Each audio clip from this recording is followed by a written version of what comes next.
first item on the agenda is public comment. Is there anybody here for public comment? Okay, sir, what's your name? David. Okay, you can step up to the table. Good evening. How are you? Glasses, of course. Hi, my name is David Clay. I live on Old Century Farm Road. My complaint is with the town sewer commissioners. Between 2013 and 2016, the sewer commissioner's office demonstrated a lack of assistance on the second meter policy that ultimately resulted in a $520 past due amount that I was required to pay. I understand the new policy now, but in 2013, when I put in a pool and a 30,000 square foot lawn, I relied on the sewer commissioner's office to tell me if I needed a second meter. They told me I did not need one. I'm sorry, I can't see you when I have my glasses, so that's why I'm not looking up. Yes, sir. I am trying to make eye contact, but it's hard. A few months later, I was billed for past sewer use amount based on the amount of water I used to start the lawn. I immediately asked for clarification and adjustment with no resolution. During the next 3 years, I was told by the sewer commissioner's office that it was okay to not pay the overage amount until, but just pay the current amount until the issue was resolved. With every quarterly bill, I got the same response when I called. Let me look into it and get back to you, and yes, it's okay not to pay that amount until it is resolved. After nearly 3 years, as I said, I was finally told I needed to file for an abatement and pay the past due amount, but instead of the original $420, it was now $520 because of fees on the past due amount.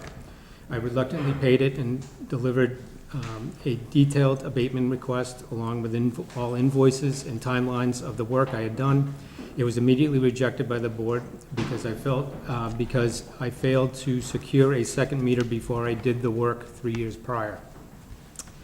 I'm asking the board to re-examine this case and issue a full refund for this amount, or for, at the very least, a partial of the $100 of overage fees, approval to approve the abatement based on this complaint. This was a unique situation that was a direct result of actions by the Sewer Commission's office. As public servants, we residents rely on their knowledge and guidance to make the right decisions. I feel they should be held accountable for the job responsibilities of properly educating, assisting, and communicating with residents when we ask for help on a project. Okay, so, Anita, we could just decide if we put it on for a future meeting, or... Right, the new public comment policy that you enacted a few months ago basically says that it's an opportunity to hear the concern, the complaint. The policy does not allow the Board of Selectmen to discuss the issue at this meeting because we didn't schedule proper time for it. Correct. But it does allow you to make the decision to move ahead and put it on a future agenda. Just a few questions. This was in front of us in the past. It was in front of the board technically twice before. Once it was brought forward and one of the members felt they needed additional information, then it was brought back again a second time. And were you notified that we were having that we were discussing it at the meeting? I was notified that it was going to happen, Okay, and then I was notified after it happened. I didn't know that when it happened. okay. And usually, are they invited to those? Are they invited to come, or are they just told that it's gonna... I don't know, I'll defer to Nancy. We have never invited the person unless, it's not my function, it's the Right. function of the sewer office, but if they were to call and ask if it was on the agenda, I would tell them if it was on the agenda, but we've never, normally the process is it goes to the sewer office and it's a recommendation of the sewer director, the DPW director, and he comes forward with his recommendation. Okay, then we could just, if any board members want to bring this forward, they can just notify you or me in regards to that. Or you could make a decision tonight as to which agenda you'd like to bring it back on. Anybody have any? I think we'd like to hear what the DPW director, the past one had to say about it, and see what happened. Should we put it on the next meeting agenda? What's it? Can we also get a copy of what he Yeah. read to us? Sure. Because that would help me prepare Sure. for the next meeting. Where would you like me to send a Well, clean you can just copy? give it to and we'll go into the minutes. Anita? Yeah. Please. Okay, you'll be Thank you so much. notified then. You'll be notified, or should we pick a date now? Would it be easier? We could attempt to put it on the next agenda. I don't recall how full that agenda already is, but I'll confirm for you which one it will be. Okay, appreciate it. Okay, Thank you so much. Thank you. thank you. Mr. Femia? My name's Wilson. Dave Feeney at 86 Sterling Street. Okay, last Monday night, the town voters approved the TIF.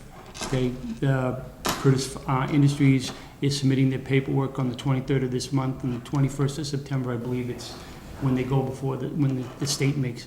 How long after, when the state sees it, how long after that would they make a decision, and would the town know if the state did approve the TIF? It's, yeah, if you can answer it, I mean, I guess we Yeah, can. it's my understanding from the way Peter Milano of the Mass Office of Business Development described it, that they typically make a decision at that meeting. So that would be that September 21st meeting. So then, within the next day or two, that they would notify We the would town rec- and Curtis that Correct, it's been approved, and then Right. we go from there. right. Okay, thank you. Anything else? Yes. Hi, I'm Jean Costello, 11 Shady Lane. I had two questions about the police department project. So it's been reported that the new budget is around 5 million. Is that true? We had a presentation at our last meeting, Anita, in regards to that. We did make a statement at the last meeting. The current architect that we're using strongly disagrees with the original estimate that had been provided to the town by the architect who did the first feasibility study or schematic design. That individual had given us that lower ballpark figure of $2.9 million for the project cost. The architect that the committee is working with now disagrees strongly, as does our project manager. And when they're looking at the current costs of construction for similar type projects that are going on now, they are saying that the size facility that we're looking to build would be perhaps closer to the $5 million. They are, we are just trying to finish, I believe it's the design development plans, and at that point, we would be getting a stronger cost estimate from the architect and from the OPM firm. So we'll have a much better sense then as to what that would be. Additionally, we are putting this project out to bid. We will have actual bid numbers on October 5th. So before town meeting, we will know exactly what the construction numbers will be for that project. But it's unfortunate that the original estimates that have been given the town by that earlier architect were, did not meet all of the considerations of the project, did not take all the costs into consideration, and did not take into consideration the necessary cost escalators that need to be applied to a construction cost for every year of delay. And so given the, size of the discrepancy, is that going to be brought before the voters again for another vote? At this point, the selectmen they haven't formally voted to place it on the warrant, but at this time, they have been discussing putting the question back on the October 17th town meeting warrant and scheduling a special election that would be needed for that additional additional authorization for the additional debt exclusion that would need to be borrowed, the borrowed amount. Great, I would support that. Okay, Okay, thank you thanks. very much. Okay. No one else? Next item on the agenda is approval. Oh, See you on. okay. Step up. I don't have this formally done yet. It's all in my head. Brenda Bowman, 18 Crescent Street. I saw on the your agenda tonight that you're going to be addressing the construction for Cardinal Construction for $5,850, Reinhardt Associates for $320,000, an invoice for $33,000 and an invoice for $74,000. That comes to $432,850. Is this stuff, this work has already been done, or is this in the process? What we're actually approving for invoices tonight are the Cardinal Construction invoice. That's our owner's project management firm. And that's a $5,850 invoice for work that's already been completed for the month of June. The $320,000 figure you see there is not an invoice. It's the selectmen approving an amendment to the contract that we have with the architectural firm. Because the size of the building was going up, they had to adjust the fee. So that's been negotiated, and now the selectmen actually have to vote that tonight. Then there's two more invoices for Reinhardt. There's the $33,000 for the initial programmatic study work that was done, and there's the $74,700 for the initial design development documents that I just talked about. If you approve this, it's almost $500,000, 432 is almost $500,000. Well, the 320 is not, we're not paying that tonight. That's just agreeing on the contract with them. Okay. That's not an invoice. We're not paying that. Okay. My question is, because I hear it all over town, I hear it from everyone. $5 million, I'm going to vote that down in October. A lot of people are saying that. So I'm saying, well, if we put this money forward, we're going to have the police station where it is and what's going on because we've already put so much money into it. I myself have asked a number of people on the FISP about the house next door to the police station, and I was told it wasn't for sale, that don't even talk about it, it's not in the, there's no way to, but then I've heard other things now that is a possibility. Once we build the police station, I know you're going to say, or the fire department is still in that building. The police station said it was unsafe. The police said it was an unsafe building. But the fire are still there. The firemen live there. The policeman said, Jay said, well, we were on the road most of the time when we said, well, we didn't want you down by Sterling. We'd rather have you in the center of town or toward Worcester. He says, but we're on the road all the time. We're not in the building. But the firemen are in that building all the time. So my question and worry is, why are we, I mean, I know I'm way past the point of all these decisions that have been made, but I was under the assumption that the house next door would not be a possibility. I'm now hearing that's different, that I would like to know who approached them and what was the story of the house saying to me. Two people have told me that that house is not available for us to expand the police station. So I went along with, us going down to Sterling Street. But now I'm hearing different stories, so I'm thinking, gee, maybe we should really look at expanding our police station where our fire, so we're protecting our firemen also at the same time.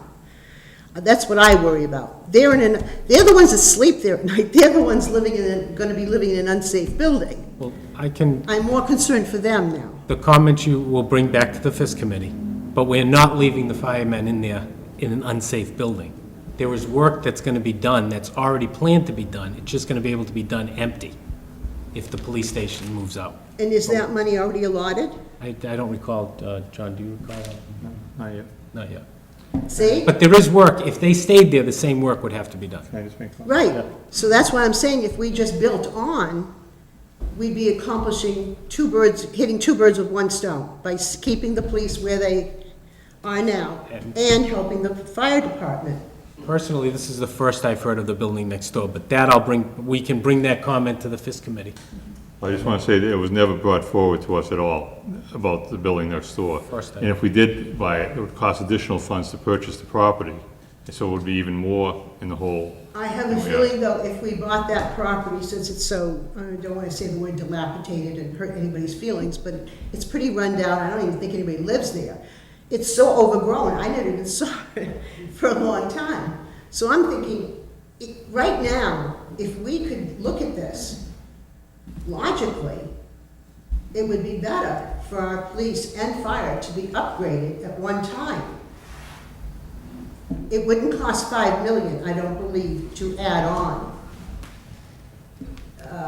Buying a building, the house that is run down and building on, I have a feeling it just wouldn't cost the $5 million that we're putting into a brand new building. See, I have to say this because I'm on open space and I believe in open space and I've been fighting for it for 11 years. And it seems like every time we have open space, somebody wants to build something on it. So I'm like fighting to keep that space so it's not, it's open space. Well, the FISC committee is a public meeting, always, so we're having our next meeting August 31st. 31st. So it doesn't matter if I ask a FISC person outside of the meeting and they tell me, oh, we've approached them and they're not interested, and then I hear later, oh, we don't even know about it. Well, like I said, I'm chairman of the FISC committee, and there's never come in front of us. And I've been on the, many of us have been I on know it. what I'm calling- I've been on the committee for But I 10 had years, asked and we've this never question. talked about a piece of property. I didn't ask in a meeting, I asked in person. So all I'll ask is, under the public comment section, that issue can be brought to the FISC committee on the 31st as one of our agenda items, if it's up. But if you approve this tonight, going to These this are- later on would be, Well, these are invoices that need to be paid, they've done work. The 320 is not being paid today, it's just a contract. but once you sign the contract, It's you already- can't go back on it. Is We that already have a correct? contract. We already have a contract. We already have a contract, this is just an adjustment to it. And we wouldn't be able to switch it over, is that? I don't know the answer to all that. Is this so much of a done deal that I'm wasting my time in my voice? Is, I think, my question. They say you're welcome to come in front of the FISC and talk to them. Well, it's an open meeting, it's a public meeting. Okay, thank you. I just had, just, when I saw it, I said, wait a minute. Thank you, gentlemen. Okay, anybody else? No. Yeah. Yeah, go ahead. So for the invoices that, or the additions that we're going to approve, are those additions for a bid that was so faulty? In other words, are we, paying the original people that made the original No. bid? This is to get the solid numbers. Is it the same firm? No, it's a totally different firm. Okay, I think you see where I was going. Are we paying people for bad work? No. Okay, thank you. Maybe at our next meeting, we can put something on the agenda about what's going on with the police station, just another update. And we'll have more of an update by then. Yeah, maybe we'll keep that on there, just so. Also, the website would be great. Sure, yeah. Okay, next item, approved minutes, July 27th, regular session. So moved. Second. Any comment? Hearing none, all in favor? Aye. Aye. Opposed? July 27th, executive session. So, second. Any discussion? Hearing none, all in favor? Aye. Aye. Opposed? August 3rd, regular session. So moved. Second. Motion and a second, any discussion? Hearing none, all in favor? Aye. Aye. Opposed? August 3rd, executive session. So moved. Second. Motion and a second, any discussion? Hearing none, all in favor? Aye. Aye. Opposed? August 8th, regular session. So moved. Second. Motion and a second, any discussion? Hearing none, all in favor? Aye. Aye. Aye.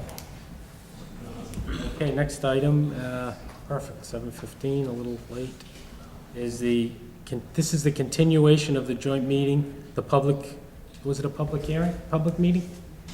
It wasn't a public hearing, right? It's not a public hearing.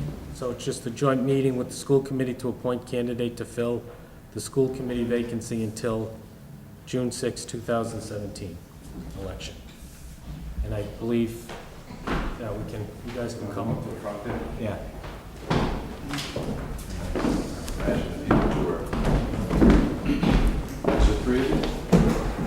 So these are, the school committee can sit, Sit back here. yeah, sit. Yeah, either way, and then we'll let the candidates.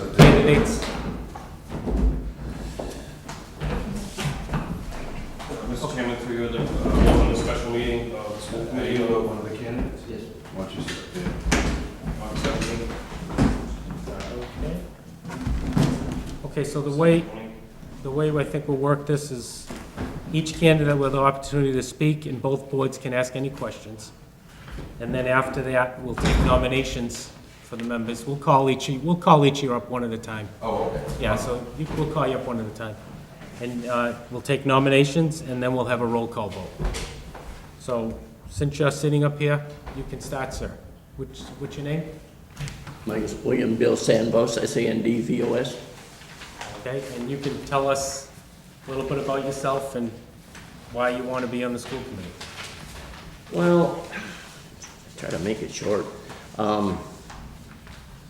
West Boylston is a community I love, and I've been involved in education for different capacities for over 50 years. I'll go back to my first, if you looked at my resume, I don't know if you've had a chance. I was in graduate school at the University of Illinois, and been approved working on my PhD in education. And this time, about the middle of, to the end of August, a big job opened up that not very many people were qualified for. And so I had 3 children at that time. In my undergraduate work, I had 2 children. And my graduate school advisor said, you know, no one else is certified or qualified. You practically have no competition. And since in your undergraduate work, you're on the bronze tablet, you had practically a straight A average, and you've been approved for the PhD program, maybe it'd be good to go out and get some experience in the public schools. So at the end of August, my office was right next to the superintendent in a K through 12 system, very similar to West Boylston. And I'll just share you with my own family. I have 6 children. My 3 oldest children, I kind of handpicked the teachers because I worked with the kindergarten through the elementary school, and majority of the work was at high school. But I handpicked their 1st, 2nd, 3rd, 4th grade teachers. You know, I kind of worked with the principals and knew the teachers. But just to give you an idea, we moved then to Southern California. And I worked with the schools from San Diego to Los Angeles. Now, I personally worked with maybe 10 or 12 schools. My staff worked with maybe 100 schools from LA to San Diego in consultant capacities. Now, back to the school job, I handpicked those teachers and the 3 older children. My oldest son got his degree in nuclear engineering, ran a nuclear submarine for 16 years, and everybody thought he was out of his mind because he decided to pass all that up. He fell in love with a girl that was finishing medical school at Harvard. They got married and had a little girl on my birthday. He decided after doing research that he wanted to be a patent attorney, and he started with a company that is one of the smallest in the world, doing cochlear ear implants. And today he's been with them for over 20 years. He just came back from Germany. I jokingly say everybody thought he was out of his mind because he was passing up all his money in retirement for the Navy. But he lives down the street from Romney in Belmont. So and then they had a little girl who was born on my birthday. She just finished her 1st year of college at one of the best schools in the country, and she had a straight A average. I have 4 grandchildren that are all teachers. In fact, I had some pictures here. 2 of them graduated from the University of Florida.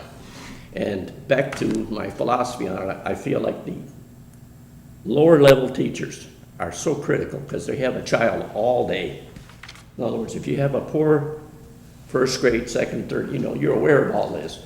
But when you get into middle school or high school, and you have an average or mediocre algebra teacher, science, English teacher, you only had her for 45 or had him for 50 minutes.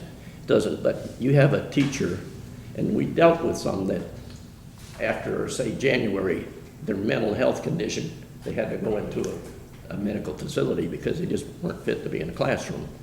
And I don't mean to go on and on, but one of the things that I worked on in my graduate work was the MMPI. I don't know if you're familiar with that. It's called the Minnesota Multiphasic Personality Inventory.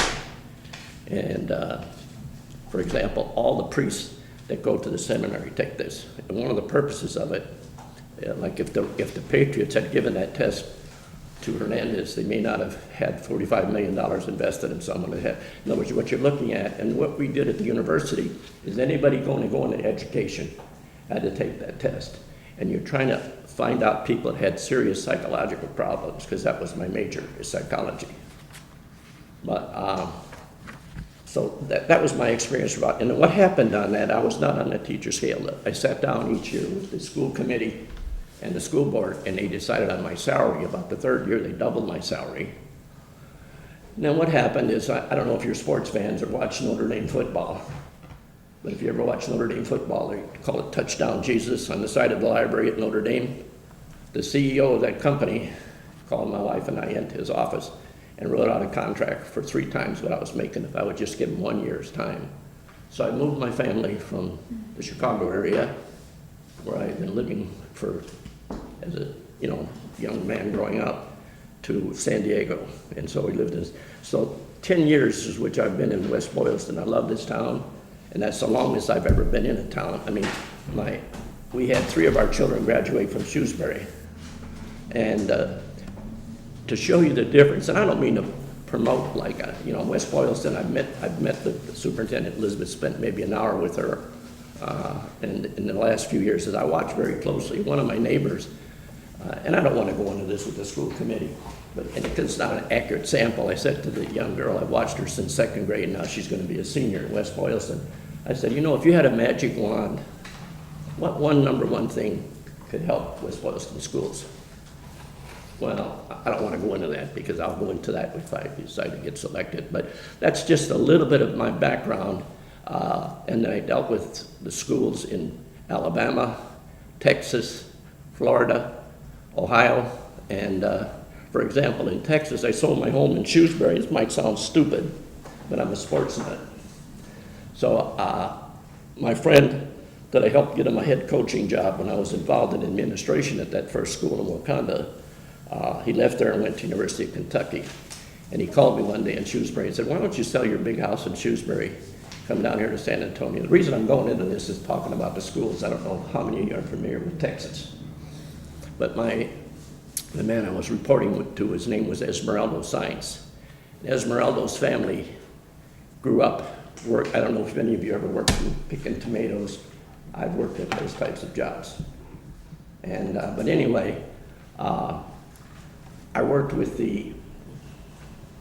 let's put it Alamo Heights. Now what Alamo Heights is kind of like a school district here in Massachusetts. Let's say West Boylston had the budget of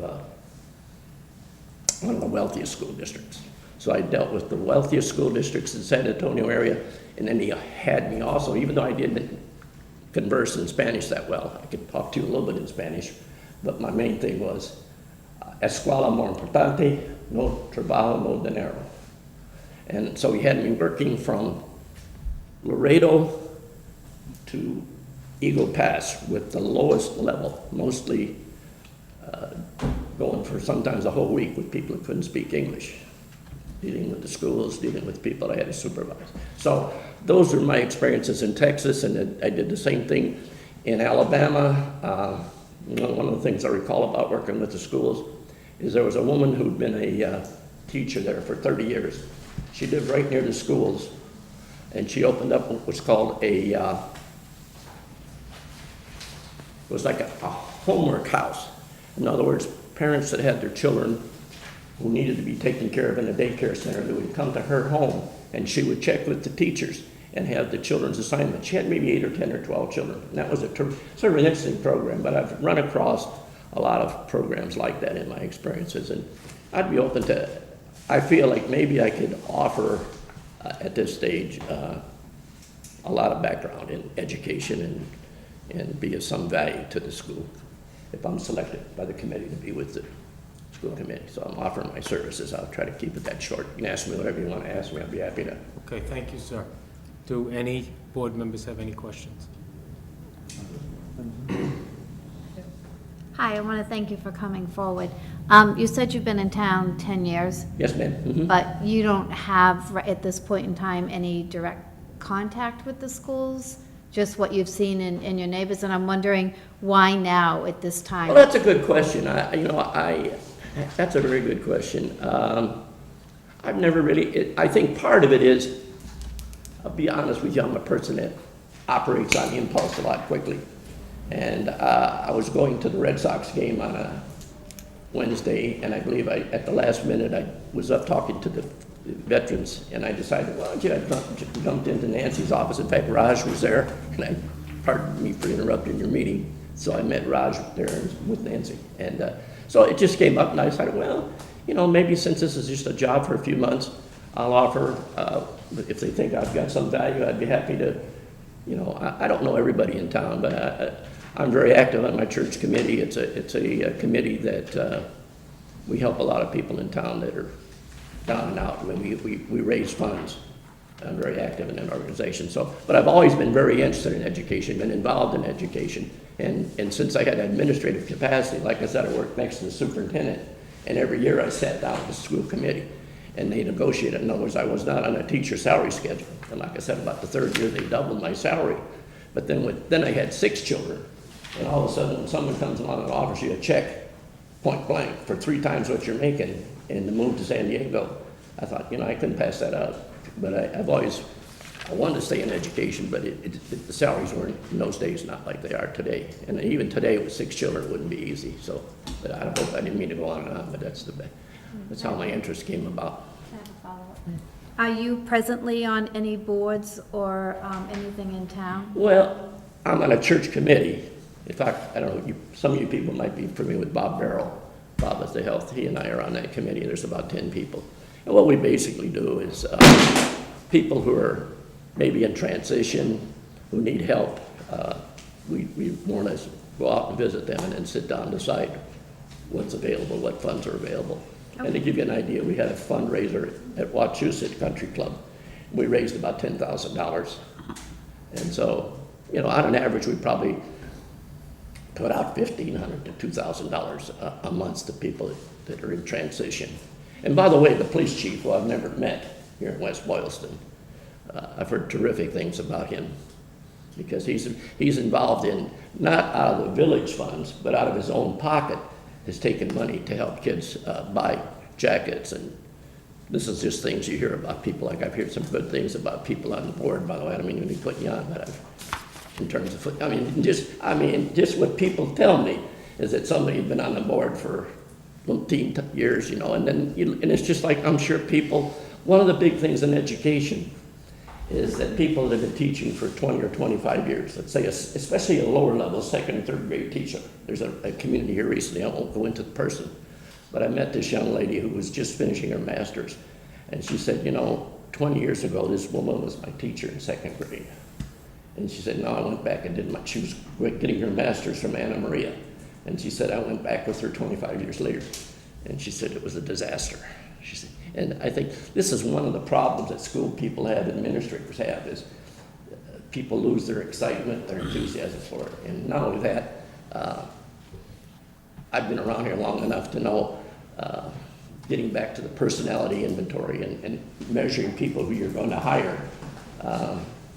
One of the people on the staff at the high school, in other words, and this is the thing they try to do with priests, is you're trying to eliminate people that are going to have real sex problem hang-ups. And that's one of the things about the Minnesota multiphasic personality inventory, is it's very involved, but it has a validity section to it. And pardon me, I don't mean to be going on and on, but these are all things that I'd be feeling like I could offer help on. Okay, does anybody else have? You want to ask me any other Thank you. questions? I'm open to any questions that are. No, thank you. You don't have any? No.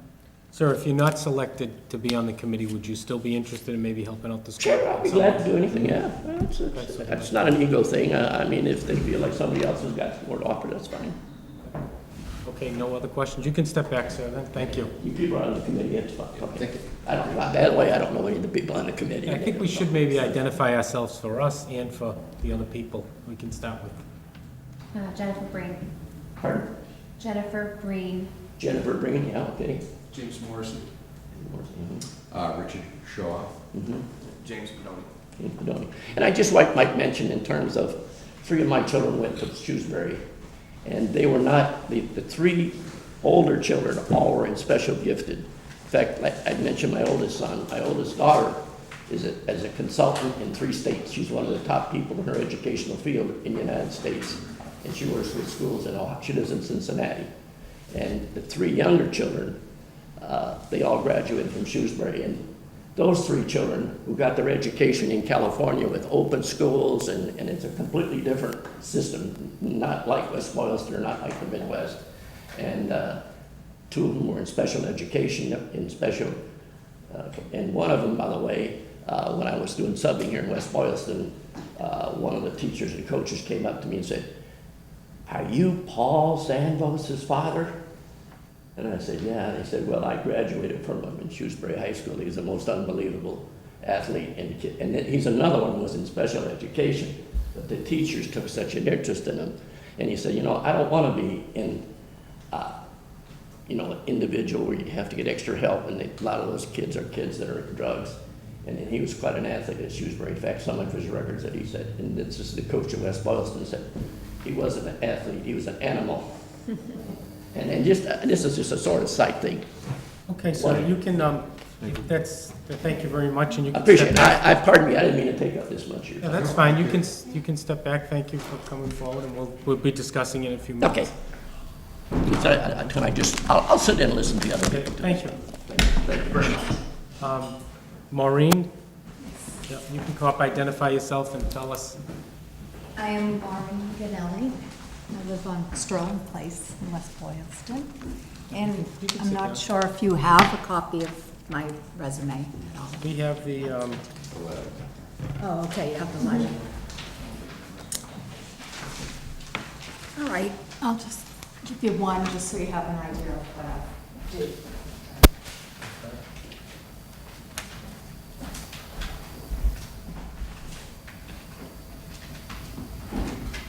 you can just tell us why you want to be on the committee and anything, a little bit about yourself. Yep.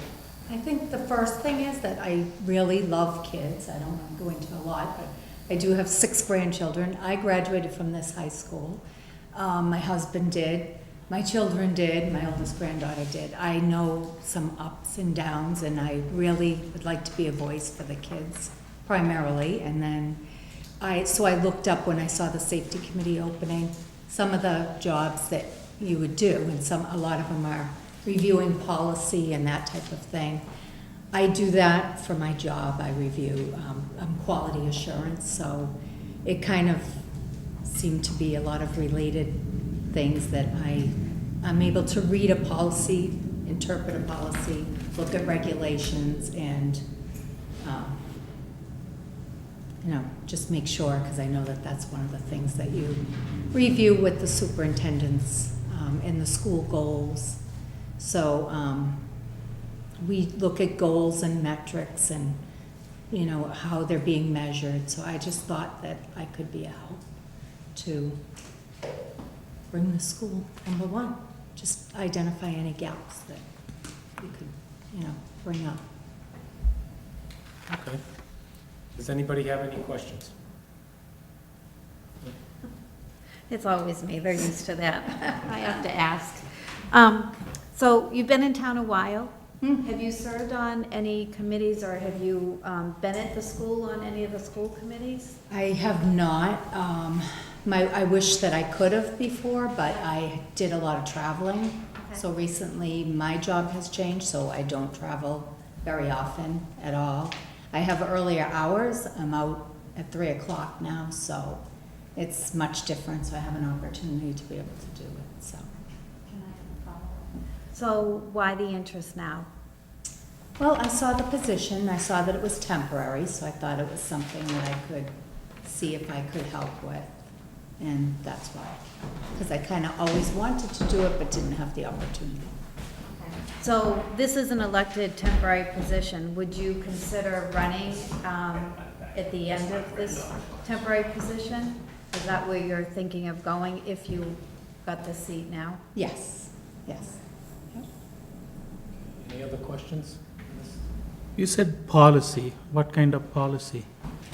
I deal with insurance, so state regulations and a lot of state regulations. So I'm an adjuster licensed in every state in this country, so I look at every state for policies, statutes and everything as far as the claim handling and the guidelines and all that. So we have what's called, you know, standard work too, to make sure that everything is being handled in a consistent way. So we identify, you know, gaps, areas of opportunity, all that kind of stuff. So, but most of all, I love kids. I do.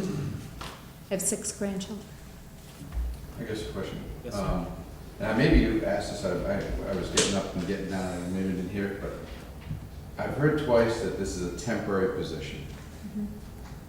If in June, would you put your name on the ballot and get on the ballot and get voted in for a 3-year term? Would you do that? Yes, yeah. Okay, I didn't know. Right. I asked. Oh, did you? She asked me.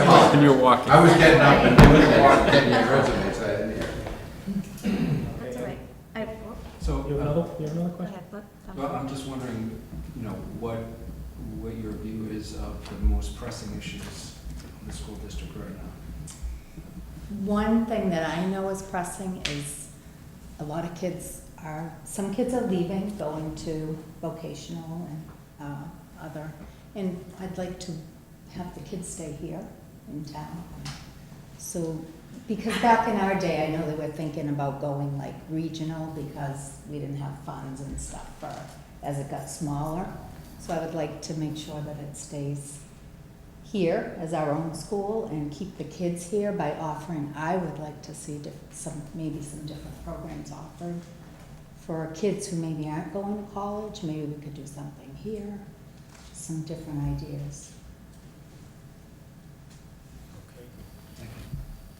So, Sorry. as a, Are you all set? Okay. as a follow-up to that, what do you see the major role of somebody who is on school committee? Where do you see them following in? I saw, you did mention policy, but there's other things that go with it. I think being an advocate for the whole system, but a lot for the kids too. For the kids is part of it. So, Thank you. Okay, all other questions? Thank you. You can step back. And Jason. Good evening. My name is Jason Bonicelli. I live at 56 Rivington Drive. My family and I have only been residents here for 14 months, but we're here to stay. I have two young children, both are Major Edwards. They are going into 4th grade and 2nd grade respectively. This past year, which is our first full year here in West Boylston, was by far my children's most successful year in school, and that has a lot to do with the faculty and staff at Major Edwards. I highlighted that in an email to Dr. Shopper as well as Mr. Maher. I'm an educator myself. I've been a history teacher in Shrewsbury for the last 13 years. I possess degrees in middle school education and history from Fitchburg State College and a master's in the same from Worcester State College. I know they're both universities now, but I went to it when it was a college. When I heard this opening, I just thought it was a great fit. Being part of a community isn't just paying taxes. I believe it's being an active member and a participant in all going on. Just past year, I was the head coach for my son's Little League team here in town. We did very well. We didn't win it all, but we did well. And once I heard of this temporary opening, I said, you know what, I'm going to throw my hat in the ring. It's something I've always wanted to do, and I'm at the point professionally and personally that I can do it. And again, I realize that it's temporary. The idea of putting my name into an election sounds even more interesting to me. So that would be a great challenge if this is a good fit. Okay. As a teacher, how do you think, differences between yourself and as a teacher and students, how would that interact? I mean, you'd want to take more of a role for the teachers or more of a role for the students? In this position, you mean?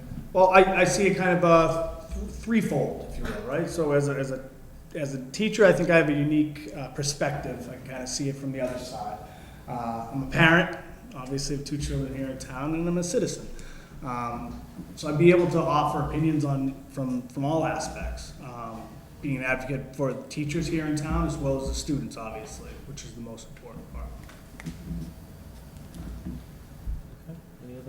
Any other questions? So why did you choose West Boylston to live in? Great question. All right, we could have lived just about anywhere in central Massachusetts. Besides it being a beautiful community, obviously, part of it was the school system. It's a high-performing, high-expectation school system, but it's smaller. We looked at a house in Holden, and knowing that they'd be part of a regional school district, knowing my children, I just kind of felt that they would flourish in a smaller school district. I grew up in a smaller town myself, as did my wife, and we just liked that feel. Despite the fact that say some opportunities might not necessarily be there on the surface, that a smaller school district might not be able to offer. As a member of school committee, perhaps that could change. And as a follow-up, what do you see as one thing that you might, let's say, put at the top of your list that you want to, I think it's very interesting that you're a teacher in another school system. I think that is very helpful. But what is one thing, and plus you're a resident, like you said, you're threefold, but what's one thing that you have an interest in helping the school committee with? I guess there would be a lot. I'd be interested, obviously this town is growing. It's still a small town, but it's growing. And with that, the school system has to make changes along the way as well. Just recently, a friend of mine told me about the plans for Goodale Park and a potential expansion. It'd be interesting if the entire complex over there, along with the schools, kind of grew as well over the 18-year plan. So, on the surface, I can say just about anything I'd be interested in helping out. And this is, my first opportunity to kind of help in a community. We've moved a few times over the last few years, and like I said, we finally found a place where we're going to raise our kids, and I'd like to, help. Okay, thank you. Okay, any other? Yes. Hi. You have mentioned I have worked with the school committee. Mm-hmm. Can you explain a little? Sure. So over the last 13 years in Shrewsbury, I've worked with Shrewsbury School Committee, and as I wrote in my letter of intent, just about every department in the school district. I've volunteered for the hiring process or the interview process of our current superintendent of schools in Shrewsbury, other committees, other planning committees, whether it's the hiring of new staff members. We recently built a new school in Shrewsbury, and I was part of some meetings with that as well. So I'm somewhat familiar with the way things are run, and I know there's a lot of moving parts, and the fact that you can have somebody kind of help be a voice for that makes things a little bit smoother. Thank you. Is that all right? Yes. Okay, any board members have any questions? No questions. Okay, sir. Thank you. Step back. Thank you very much.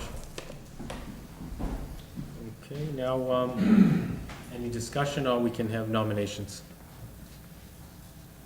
I would just have to say thank you to all three of them for volunteering their time to potentially join the school committee and devote and invest the time to the kids in the schools. I think it's I believe in the value of giving back to your community, and I appreciate them coming forward. Will we hear any nominations or any other comments? I do have one comment. Being a teacher, is it any conflict of interest? Historically, what we've done at the school committee, the only one that would be a conflict of interest is in the negotiating, if they're passed as part of the mass teachers, and we've usually not allowed them to be on the negotiating committee. So then you will be losing one member. What's that? Do you lose one member? No, it's just a subcommittee. We only have 2 members serve on that committee. Two people and can an be on that alternate. subcommittee, and usually it's not someone who's a member of the Mass Teachers Association as part of the school committee. Typically, we don't want that to happen because it looks like a conflict. So historically, we've never allowed that. Mr. Chairman. Mrs. Bonson. As a past school committee member for 7 years, it was at one point, we had a teacher, and it was never a conflict. Actually, we had a teacher that lived in town before I was on school committee as well. So it was never an issue at that point, so I just wanted to share that.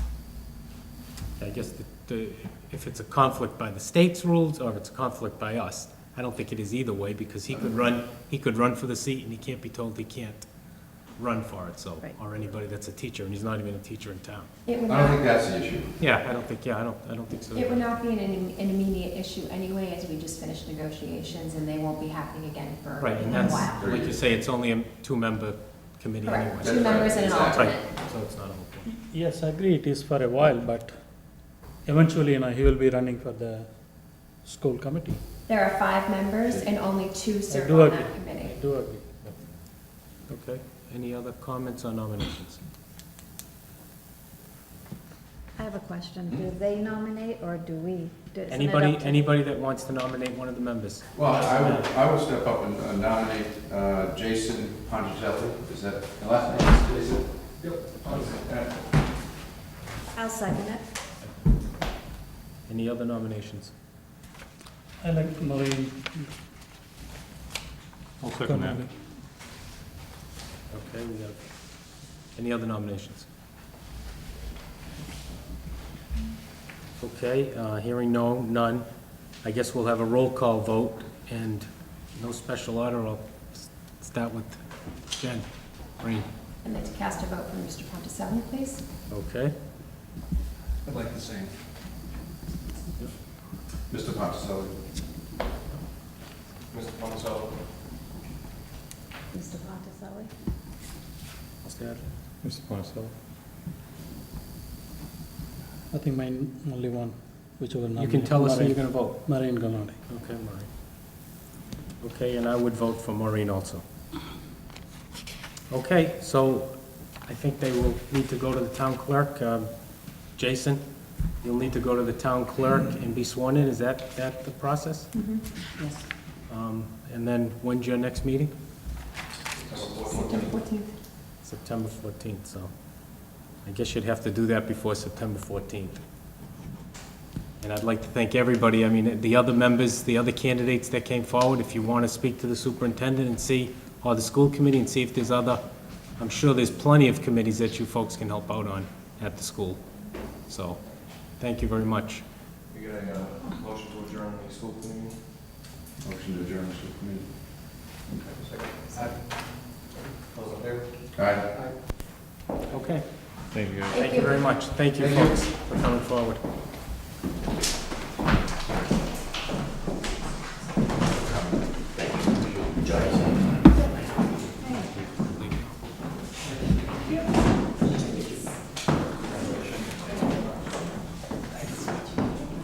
Okay, the next item on the agenda is a public hearing to consider installing a no parking sign at the town hall. A public notice is hereby given that the Board of Selectmen of the Town of West Boylston will meet on Wednesday, August 17, 2016, at 7:45 for the purpose of considering the installation of a signage at Town Hall to allow for parking for Town Hall business only. No overnight parking, and violators will be towed at their own expense. The meeting will be held in the Selectmen's Meeting Room, Town Hall, 140 Worcester Street, West Boylston. For additional information, you could have contacted the Board of Selectmen, and that was posted August 10th. And, Rita? This came about because we've been finding that there have been a number of cars, amounts differing depending on the night, but a number of cars that have been parking in the parking lot overnight, and still remaining in the parking lot when staff start to come in the morning. We believe that they may be coming from the housing complex across the street. But it was raised at a meeting a few weeks ago, and the board then had agreed that it made sense to try to put signage up to discourage this overnight parking. You had requested that we reach out to town council to get recommendations in terms of the type of signage, where signage should be located, that type of thing. And we did get some recommendations from town council in terms of not only proposed locations of signage, but also the process that the town needs to take if we actually go to have a car towed, if we find it's been parked in the lot overnight. The signage that's being proposed by town council would be one sign at each entrance to the parking lot. So we have 2 entrances, so there would be 2 signs in the parking lot area. She also recommended that we put signs at each door, so that if someone were to come into town hall, they would also have another opportunity to see that policy, that overnight parking prohibition. So that would be a recommendation of 4 signs that we would want to install on site. And then she did give us a very good procedural process to follow, which does go along with Mass General Law in terms of what we have to do for notification to the police department for anytime we actually go to remove a vehicle, have it be towed. So I would actually recommend that the board move ahead with posting these signs in accordance with the recommendations that we've received from town council. I just have one question. So you're saying town council told us to put a sign as the entrance to both doors? I mean, what do you mean, just a small, I mean, we're not gonna have to put a big metal sign there, just a small? I mean, it seems like every sign we put in the parking lot should want it to also be at our door. She's just recommending that we have additional signage there to warn individuals. Okay, so it's not mandatory, it's just that's her. It's her recommendation. Okay, anybody else have any? I do. What do we need to ban them? This is a town hall, right? Can they park? You know what? Can they park overnight? Why do we have to ban them? There currently is no prohibition, so we Yes. could not have those cars removed. Is there any disadvantage, I'm asking, like, I do, Yeah, I could answer Sure. with the thoughts we had. Is because, if- the reason I'm asking is, people to know. Right, well, in the winter, the DPW is out there 5 in the morning to get it ready for, or all night. Yes. If there's cars out there, they're not gonna be able to plow. If the DPW decides to do work on sweeping or painting the parking lot, they could know that when the town hall closes, they could do that work. So, and then I think Mr. Hadley has mentioned that liability issues. Liability, and if DPW gets one of their cars when it's parked over there with the plow and stuff like that, and if one of them falls when they're going across the street, something like that, it's a big liability for the town. So I do know that, this has been, very recently, the number of parking is increasing. I know that the cars the parked here are from the complex over there. Did we reach out to them and ask them, why this influx of parking more here? Do the managers knows it? I have not had communication with them. I did speak to the police chief and ask if we could contact the individuals and ask that they remove their cars. It was recommended to him that before we do that, we put up signage, and that's what brought that issue to the board. Mr. Chairman? Yep. On that, didn't we say that before we do this, we would contact across the street? We said that one of our meetings, so they would be given advance notice. And I have to say that I drive by a fair amount of times, and it's not unusual before town hall is open that I see 2 or 3 cars in the parking lot. So I know, seems like it's steady. I do agree, the number of parking increased only this year. Last year, after the board meetings, when we leave, there won't be any cars. So there should be some reason why they are parking here. So maybe it's a good idea can we contact the complex manager and see what's the response is? Doesn't it say in this email that Nancy, that you notified them on August 10th? We did I notify them. sent them, Did you get any response? no, I did not. I sent her that notice and I asked her to provide it to the tenants. Yeah, August 10th, she notified the manager over there. Okay. So if it is so, how soon we will be putting the sign? And are we giving some grace period? That's, as Siobhan said, I think that's what we agreed to. Maybe we'll put the signs up, and the chief even said that, maybe we'll notify them across the street and just let them know that this is gonna be the process. I mean, they should know immediately that this is gonna be the process after we notify them. But I don't think the chief is gonna say, okay, this car's been parked here once, I'm not gonna tow him tonight, but 3 nights from now, another car is gonna be packed. I think we're just gonna have to put the signs up, notify the facility across the street and, the residents that this is the process. I think, maybe we'll give them couple of warnings. Yeah, that's, I think, Maybe how the 15 days. How the chief enforces it after this will, That's what will I be think, his choice. maybe. Yeah. Okay, any other, did you have anything else? No? Okay, anybody from the public have any concerns? Okay, you can step forward and identify yourself, sir. Michael Reno, 11 Freedom Village. I just wanted to explain, what's going on over there and why this is all happening. And I'm not a good speaker, so I get nervous in talking in front of people, so excuse me. lived there 4 years. All of a sudden, they give us all parking permits. They won't assign parking over there for 2 cars, 3 cars. I come from a 3-family house. She'll only assign me 2 parking spots, so my 3rd car has to come over here. There's really not enough parking over there. There's no visitor parking. We're not allowed to have guests over after 10 o'clock at night. If there's a car out there, they tow it. My daughter's 18 years old. She has guests.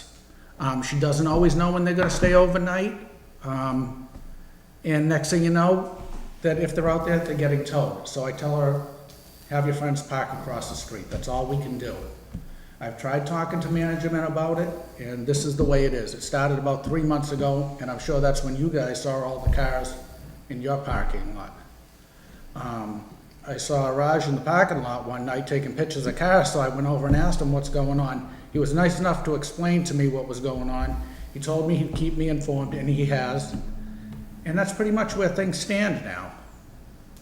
We don't have a place to park. I have 3 cars registered here in West Boylston. I pay my excise tax and everything here, but she won't give me a 3rd sticker. She'll give me a visitor's pass for a little while, but she said this is the way it is. So now I don't know what to do with a 3rd car.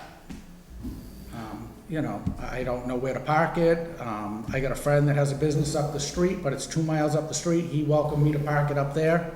I don't feel like hoofing it through the snow up there either, but I also understand the liability you guys have and what the DPW does to keep this parking lot clean for business in the morning. So, but I just wanted everybody to know where everything stood, if nobody else was explaining to you. I appreciate that. I think it was asked, but. Right. Yep. So, you know, that's where we stand over there. I don't know when they built it, how many parking spots were supposed to be over there per unit.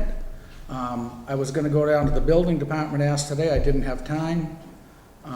So I'm not sure if any of you can answer that question. You know, how many visitor spots we're supposed to have?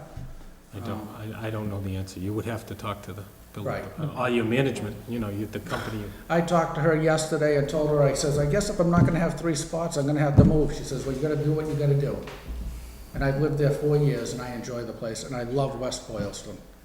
I mean, I'd only say that if that issue was like that today, you know, if we don't do anything, it could turn into 10 cars out there, so we have meetings at night. There is 10 cars out there every night, some nights. I'm not gonna disagree with you on that. You are 100% right. And it has been getting worse.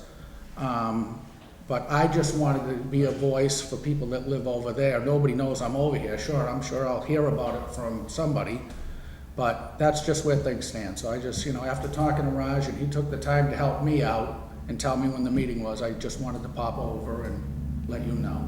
I don't know, you know, I understand you have to do what you have to do, but, you know, I wanted the, you know, little guy from over there to say something, so. Appreciate it. Okay, thank you very much. How many parkings are there? I think there's like 50 spots over there, but there's no spot for like just visitors. How many units? 26?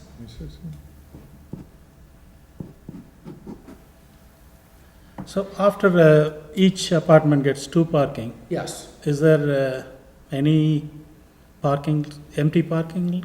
There is at night there, yes, there is. This side of the parking lot towards Franklin Street, those units there, it's pretty full every night. But this you could talk to the manager, right? Manager or your I've tried talking to the manager. She's very nice, she's helpful, but she says we only give out 2 permits and that's it. And I just don't understand, because I know a lot of people that have 3 people in their house, whether it's 2 kids, 2 adults, and you usually have 3 cars, but they don't want to budge on that, and that's why I am parking across the street. Can I ask you, who manages that complex? Do we know? I don't know. Do we know? Maloney Properties. Oh, Mr. Chairman? Yes. Wouldn't that have been determined by planning board and everything That's else? a 40B. It was a 40B It's a product. 40B. Oh. So ZBA It wasn't ZBA, okay. But the building inspector should have the information. So that's all I have to say, and thank you for your time. Thank you. Any other public comment? Just to make a comment about, because it's a 40B project, Usually on 40B projects, they're only given like 2 parking spots per unit. I believe that when we approved Oakdale, even though they cut back the number of units, they were only given 2 parking spots. I don't think there's any parking spots for visitors. And I think that the reason that it's 2 is because most people now have 2 cars. You know, I can understand his situation. Where I live, we have only 8 condo units. We only have 16 parking spots, okay? Unfortunately, there's 2 people that live in the condo that only have 1 vehicle. Yeah, a couple So spots. we're able to, so we have up 2, but we have enough property that if people do have guests, they park on the lawn, which we don't really have much of a, you know, much to say about it. So, I mean, I can understand his situation, but if they do have extra parking, if they feel that they have, would you say 50 units? No, 26 units, 50 parking spots. Okay, so that's not even 2. 2 per unit. So they should have had at least 2, there should have been at least 52 parking spots. Now, if people only have 1 car, then that should open up a parking spot, you know? Like I said, I don't know how the management company works, but, you know, usually that's what happens on the 40Bs, so. You know, I think this is a management issue, right? It's not the town issue. Yeah, well, there's no process that we can force them to make more parking spots, you know. That's what I think too. I just think, you know, looking at, I mean, I sympathize with the residents, but our lot's small anyway. We've talked about this when we built the building. There are meetings here some nights that the parking lot is full. CBA meetings, you know, things like that. So, any other comments from the audience? No? I'll have a motion to close the public hearing. So moved. Second. All in favor? Aye. Aye. And, any motion? Make a motion to accept the parking ban as proposed by town council. Second. Yeah, Is that correct? yeah, that's fine. The only thing I would say is, I would look at, I don't really like having to put signs up on the front doors, but I mean, You can I just post it in think- some manner. I just think maybe if we do it temporarily, but it just seems like if we put, I mean, we have signs out there now that say, I don't know, there's something else out there that say something about, I don't know what they're on the signs. They're not at the door, that shows how much I read them, but, so, I mean, that's the only thing, I don't wanna go putting a sign on the building, so if that's, I think if we put them on each entrance, they gotta read it when they come in. Maybe for the first month, we can put something, notice to residents. That would be my thought, I mean, so, I have But a also, maybe, you know, we could send a letter to the manager, yes, there is a ban. I think, yeah, They the could follow-up circulate- from the yes. phone call, say, and then maybe we can let the chief handle it somehow that it doesn't happen immediately, maybe, but we'll leave that up to him.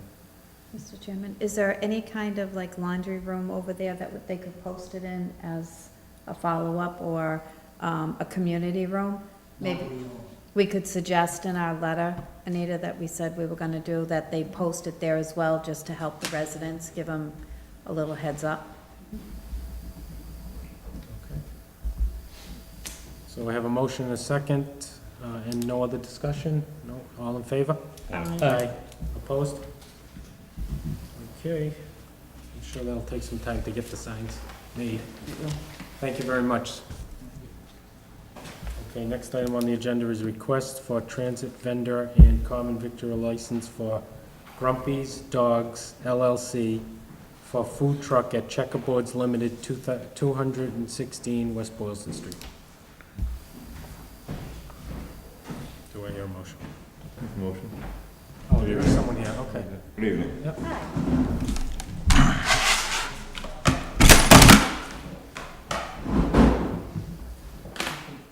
Yeah, hi, my name's Dan Doobie from Princeton, and I would like to thank you for taking the time to meet with me. The purpose for this meeting is to ask the town for permission to set up a food truck doing business as Grumpy's Dogs LLC, but not limited to just hot dogs, because I might be doing daily specials as well. So I'm requesting permission for to get the appropriate permits involved. I've already received permission from the owner to park at Checkerboards, by the owner, Micah Chase, located at 216 West Boylston Street. I have been in touch with Danielle with the Board of Health, and due to the outcome of this, probably as soon as Friday, I'll be meeting with her, as well as the fire chief and the Board of Health agent from Worcester, I guess, that works with the town in regards to the truck.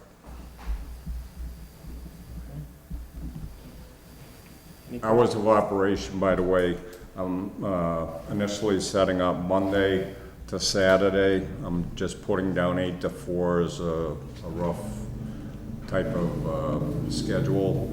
Weekends, I'm trying to leave open for events, because I'm sure those will come in. But for this year, because of the time of the year, I'm only going to be looking to set up probably mid-September to the end of November, because it is going to be seasonal. And then if everything works out, next year it'll probably start up late March, April, and then go right to November again. Have you done this before? Personally, I have over 30 years' experience in restaurants. I started when I was very young. I've worked places such as all the Tweed's Pub restaurants, the Mountain Barn Restaurant, the William Paul House, Sterling Inn. And my last job was out at Westminster Country Club, which I was out there for 8 years. Have you done a food truck, though?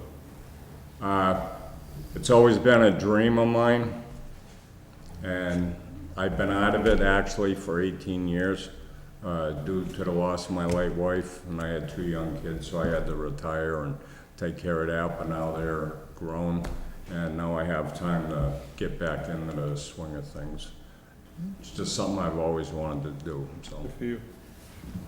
I do have a question. You said 8 to 4 on every day? That's just an estimate. Service time would probably be like 11 to 3. Is this for only for the checkerboard people, or anyone can go in? Oh, that for the public. So where the trucks will be? The truck will be driven there Yeah. daily and then driven home. It's not gonna like stay there. So you will park close to the road? I've already talked with him, and we were talking about both sides of the driveway, but he recommended, like if you're heading up there, the first part of the driveway right there would probably be better, because he has that other business behind the gym or whatever's back there. So not to conflict with that. So Chances apart are- from the hot dogs, what do we get? I'm sorry? Apart from the hot dogs, what do we get? Like I said, I'm planning on daily specials. I'm still in the, nothing's in stone yet, you know, but like one day I might have a real steak sandwich, there might be a sausage pepper day, there might be a, you know, whatever. Thank you. It's still in the works. Are you going to be the only person working this? Or do you know yet? I'm probably gonna have 2 to 4 employees. Okay. It all depends on the business, and then of course everything is gonna be licensed regardless, whatever it needs be, so. Can I ask why you chose West Boylston? I've always liked West Boylston. I've been involved here for probably since the late 70s, and that's when I met my wife, which was from West Boylston on Lancaster Street. Jean Karima. Okay. And we got married in '82, so from that time on, I've spent a lot of time in West Boylston. It reminds me of Bob the hot dog truck that used to be over at the reservoir, so I think that's nice. Gives our little community something different, and I know a lot of people used to go to Bob's over there and did a tremendous amount of business. And Nance, we still have one down at Walmart, don't we? Have We do. somebody? Yeah, so I just think it's something nice and different to make our town special, so I Well, wish you this- luck. I'm hoping I can set up here in town. Like I say, I've been involved with it for quite a while. And, you know, like I remember shopping at the fair, I remember Yeah. going to the West Boylston Drive, and I remember, you know, the thrift store and The bowling so alley on. across the street. Yes, exactly. Now, are you planning on putting picnic tables or something out there? I have spoken to Micah about that, and he doesn't have a problem with it. But for this year, I'm not gonna do it because it's only gonna be a couple months maybe. But next year, there will be. Yeah, my personal, I mean, I don't like taking away from the businesses that built the building and, you know, spend the money and do all the work, and then we put somebody out there that can drive a truck, put picnic tables, because I don't think the building inspector can tell him not to, like he can tell every business in town. Is that, Anita, is that correct? He has no... I honestly don't know the answer to that, Chris. Okay. That's my only thought. I mean, I know there's businesses in town that would like to put picnic tables out front and everything, but they're restricted that they can't do it. And now we have a couple more businesses opening that are building buildings, and that's my thought, but we can, if any Well, Oh, other Cullen discussion. Farms is putting picnic tables, there's 2 tables outside. They had to get it approved in the, but other businesses. So this is going to be only at the checkerboard, no other place, right? Excuse me? The food truck only at the checkerboard, Yes. no other place. I'll have permission, the way it's gonna be done, it's gonna be for that particular location. Then I'm also gonna have a state hawkers, peddlers, you know, for events, stuff like that. So say like the concert you have in town here, say they, you know, somebody might be interested in having my truck there, then I'd be licensed to do that as well. Do they have to get permission again? The license would cover that, correct, Nancy? This license is specific if you look at well, I didn't include the bylaw in that. We have a bylaw that requires permission from the property owner.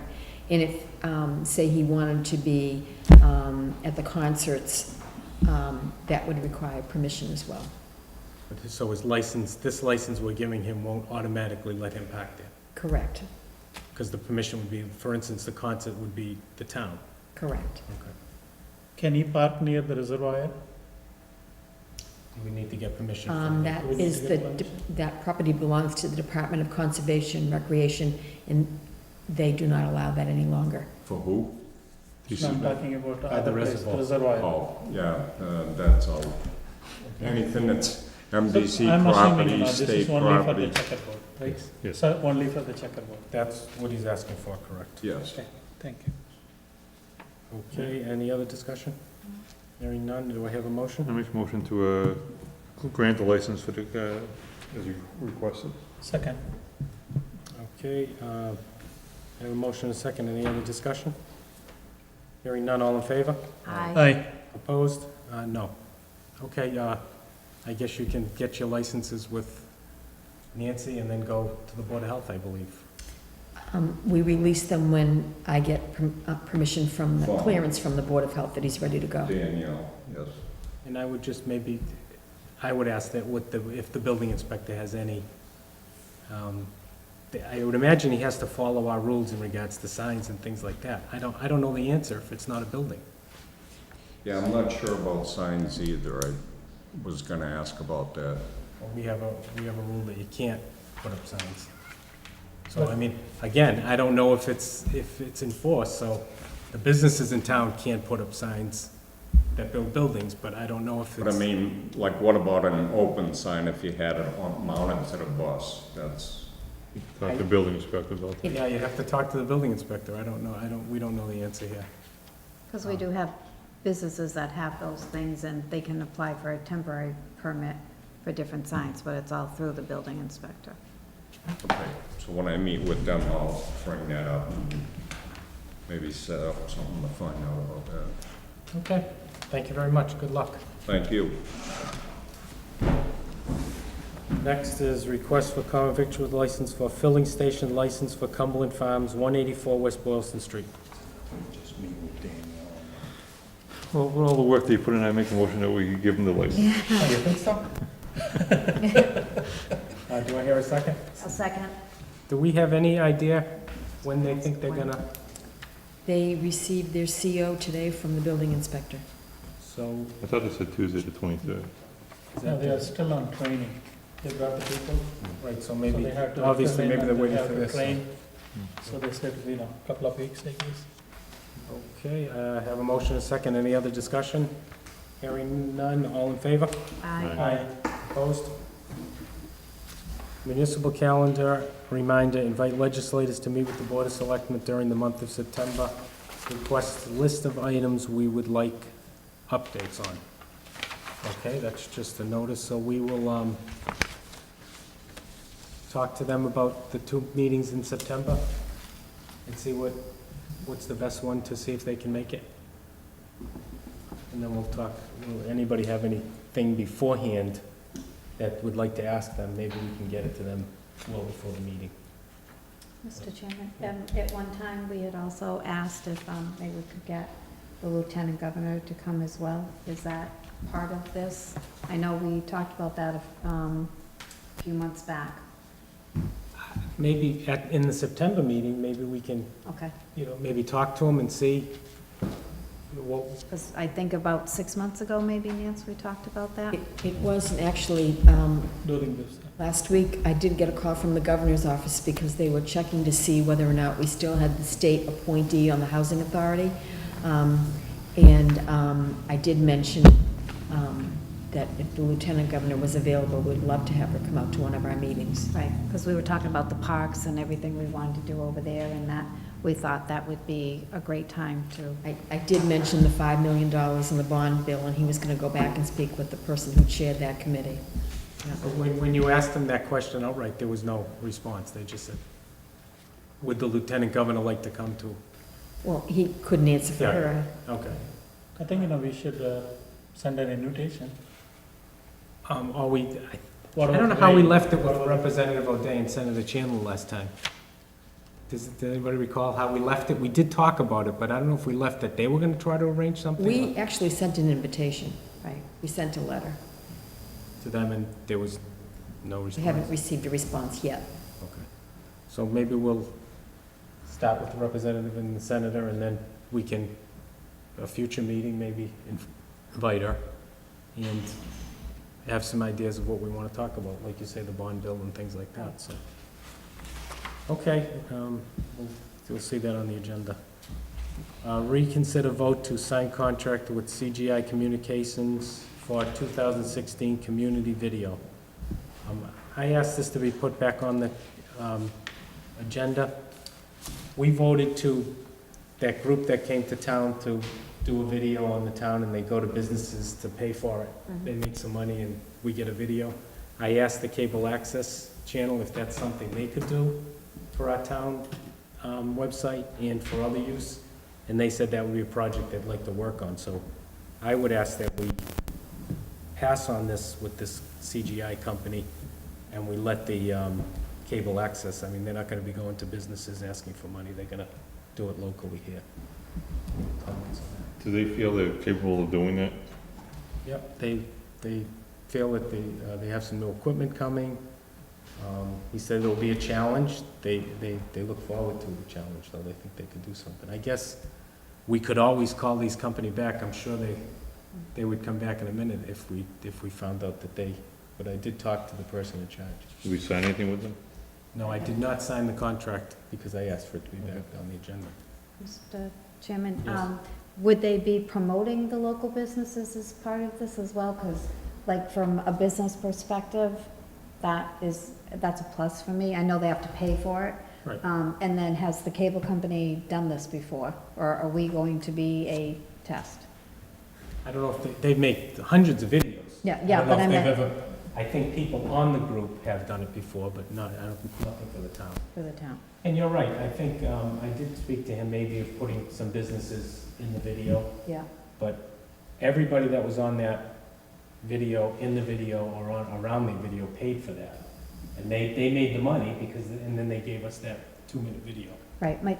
My question is, do the businesses feel that it would be something more beneficial to them to have their companies, and I know they're paying for it, promoted? That's I don't, what I I'm. can't answer, I can't Okay, answer. so we don't Did they come have, to see you by any chance? No. No, so they came to businesses in town. They had businesses from out of town on the banner, I believe. They weren't all West Boylston businesses, so.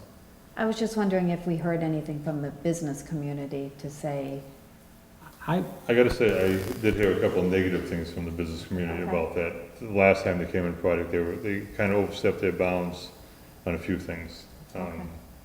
But, you know, maybe it's worth a chance, a shot to see what happens, and like Chris said, they can always come back. I yeah, mean, if they're we not don't going like anywhere. it. Do we have another timeframe? Like, is this something within 6 months they do, or I can reach out to them and we can. just have an idea so we can Yeah. let people know? But I do think it's important I that, think that the item we have now on the site is ours, I believe. I don't think they take that down. No, that won't be removed. Yeah, so we have that same promotional video on there now. I just think the businesses in town do a lot for community, you know, for all the sports events, everything. I mean, they're being hit. I know Mr. Hadley can probably agree with this. Every day they get knocked on the door. I'd much rather them, you know, help out the town, which they always do, Okay. than a third-party company that's making us a video, if the cable access feels they can do it. and I still think they should involve the businesses, make sure they promote all the businesses, as many as they can in town. Right. Maybe, you know, maybe when they put Equally, right? Yeah. Equal preference for all the businesses. Yeah, I don't know how it worked last time, if It's how some much you pay. businesses, who were in the video, did they pay more to be in the video? Okay. Yes. So, I think the cable access did talk about that, and maybe I can ask them for an update of what they're gonna do, That'd be good. and then we can decide. So, do we need to vote to, To reconsider? yeah, so if there's a motion to reconsider, Make a motion to reconsider the contract that we signed. I'll second it. okay, a motion and a second, any other discussion? Hearing none, all in favor? Aye. Thank you. Okay, now consider approving the following FIST items. Invoice number 4, Cardinal Construction, $5,850. So moved. Second. I have a motion and a second. Any other discussion? Hearing none, all in favor? Aye. Opposed? Amendment number 1 to Reinhardt Associates Agreement, $320,000. So moved. Second. I have a motion and a second. Any other discussion? Hearing none, all in favor? Aye. Opposed? Invoice number 1 for Reinhardt Associates, $33,000. So moved. Can I ask you one question? This 33,000 was what was the charge again? The first month. The No, first, this is a Reynolds, right? This architect firm, right? first set of drawings. This is for the First set of- schematic, this is for the Preliminary program, drawing. Right. preliminary, that was for the programming review and the preliminary schematic design, Okay. And the next one is 74,000 is for the for the design Thirty- development documents. 30%. Yeah. 30% development, 30%. I actually think it's a higher percentage. I don't recall what the percentage is associated with design development. I think it might be 50%, but it's the. If it is design 50%, yeah, sorry. For the documents that you reviewed at the last FISP meeting. I agree, but I think, if I remember, he said like 30%. If it is 50%, he would be asking for a 50% of the money, right? 50% of the 320,000. I don't have the schedule of payment in front of me to answer that, I'm sorry. Any other? So I have a motion on invoice number 1. I don't have a second. I'll second. Okay, any other discussion on that? Hearing none, all in favor? Aye. Aye. Aye, opposed? Okay, invoice number 2, Reinhardt Associates, $74,700. So, okay. So moved. Second. I have a motion and a second. Any other discussion? Hearing none, all in favor? Aye. Aye. Aye, opposed? Okay.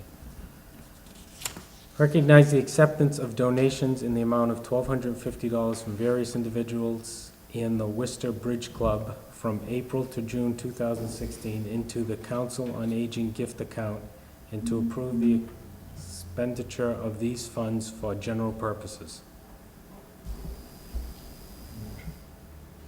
Just need a motion? I don't know.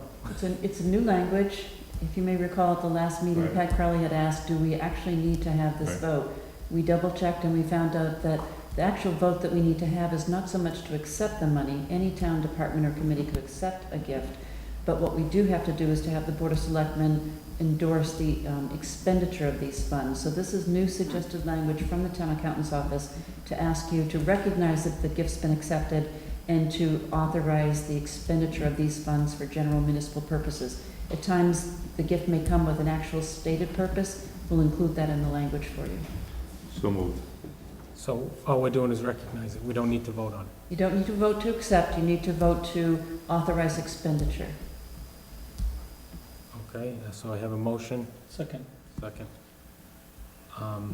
So would we, once we approve the so these are income, so the expenditures, we don't know what they You are. don't know what they will be So do we yet. just do that once, or do we do that every? Just do it once. Once it's been authorized as it's put down, you're fine. There's no other additional authorization needed for that payment out of that gift account. There'll be times when a gift may come with very specific conditions and for specific uses. And when you vote it that way, that department or that committee has to be sure that they've actually spent the funds the way that you voted it. Okay. So this money comes to the town or still in the Council on Aging? In the Council on Aging's, it will actually go into their gift account specifically as it's listed here.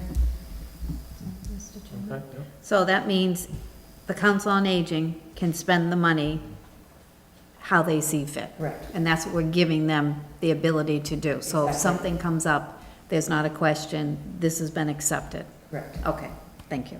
So every time they take in money, we'll have that line to vote for them to expend it. To expend it. Okay. So I have a motion and a second. Any other discussion? Hearing none, all in favor? Aye.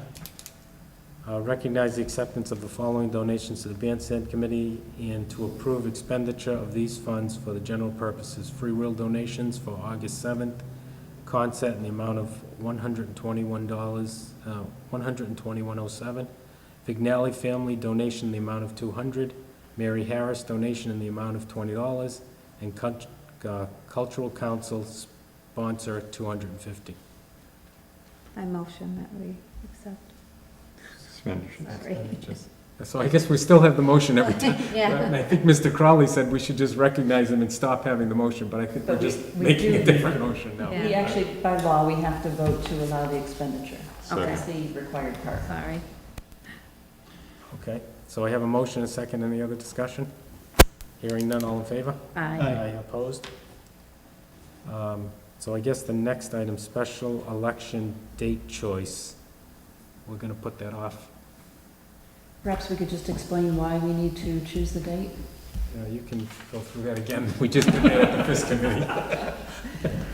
We received notice from the town clerk's office that because of the presidential election this year and because of the new requirement to do the early voting prior to the election, we have some complications in terms of the dates that we can schedule our special election that would be necessary for that additional debt authorization that we're looking to do for the police department, what we discussed earlier this evening. The limitations that we have, the available dates that we can consider would be October 18th for that special election, so it'd be the day after the October town meeting. If we don't use that date, the next earliest date that we could schedule this special election would be the week of December 15th. The reason for that delay is because we are required to hold the voting machines basically prepared and ready for that early voting period. Then we need them there for that presidential election on November 8th, and we're still obligated to hold those voting machines in that mode for 30 days after the presidential election. After that December 8th date, we then have to get the company that comes in and reprograms the voting box computers, and that takes several days. So the town clerk was thinking that the earliest we could have our own local election would be that week of December 15th. Just to, I guess to clarify, this is a special election for what? This is a special election that would allow for the additional authorization for additional monies to be borrowed for some higher amount, dollar amount yet to be determined within the next few weeks, for the police department. Ms. Costello had asked, she had heard that we were looking to have perhaps a $5 million total project cost. We currently only now have authorization for borrowing, for that borrowing debt exclusion for $2.9 million. So whatever that additional amount is that we're looking at to fund this project, we need to go back to the voters, not only at town meeting, but also at the ballot to request that additional debt exclusion bonding authorization. Right, and I think this would be the same if it was presidential or a state election. She still needs to do the same work with the machines. 10 days before, during the, and then 30 days after. That's a good question, Chris. I'm not sure if this 30-day after is only a requirement for the presidential election, but that's what we're facing at this time. Okay, any other discussion on this? You have mentioned December 15th week. Is that 13, 14 also allowed? 12, 13? She's saying the 15th. We don't know the exact date. She was saying the week of that because she's not sure exactly how quickly that company can come out after December 8th to reprogram. So she figured it probably would not be a smart thing to aim for that Monday or Tuesday. That Wednesday would be probably a safer date to aim at. No, the 5th, after the 15th. So I guess the Monday is the 15th? Monday is 12th. The December 15th would be 1 week after we're given the green light, so to speak, to change the voting machines. Would it take a whole week to do it? Probably not, but she gave us the date of the 15th to be conservative as being available. It could perhaps be done sooner than that, but she doesn't know. We don't know. And we have other requirements from town meeting. If it passes at town meeting, we have, I believe, 90 days, we must hold the election. We would have to hold that special election within 90 days of town meeting. Before January 17th or something. Correct. We would have to have the election. Correct. Okay, any other discussion? I know No, thank you. we're bringing it back to the FISC committee's going to talk about it at their next meeting. August 31st. Right. Mr. Chairman, I think it's, should be noted that this is a whole new process for the town clerk to get our hands wrapped around everything, because we just got these, we just voted, less than a year ago to get the new machines because of the changes in the laws. So I think that's also made it a little bit new, that we have to work on this. That's a good point. And this new early voting requirement is something that every community in the state is having to wrangle with and try to figure out exactly how do we make it work in our community, and what are we going to set for hours for this early voting provision. So the town clerk has been dealing with a lot over these past few weeks. So my understanding, instead of absentee ballots, which they still may have, You you still can can actually do just come in absentee. here during certain hours, Correct. and you can vote, put it in the machine just like it was election. Correct. But we still do allow the absentee ballots as well. So maybe we can get something from the town clerk so we can tell the residents how that's gonna work when she figures it out. Yep. Yeah. Okay, and that will happen with town elections and everything? I guess we can ask her that too. The town election, will that be the same case? Why don't we ask her to put forward a little summary of the changes and we can put that on our next So we can agenda. have- yeah. Okay. So we'll put that on a future agenda item.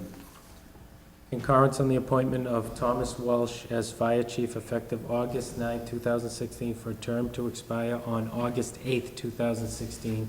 And consider voting to sign professional service agreement by and between the Town of West Boylston and Thomas Welsh effective August 9, 2016, for the term to expire on August 8, 2019. So moved. Second. I have a motion and a second. Any other discussion?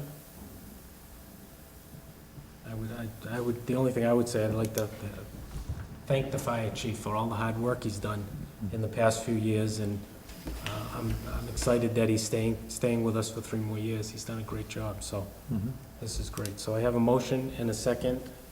Hearing and no other discussion, all in favor? Aye. Aye. Opposed? Okay. Concurrence on the appointment of Robert Barrell to the Earth Removal Board as the designee of the Board of Health effective August 18, 2016, for a term to expire on August 30th, 2017. I'm sorry, June 30th, 2017. So moved. Second. I have a motion and a second. Any other discussion? Hearing none, all in favor? Aye.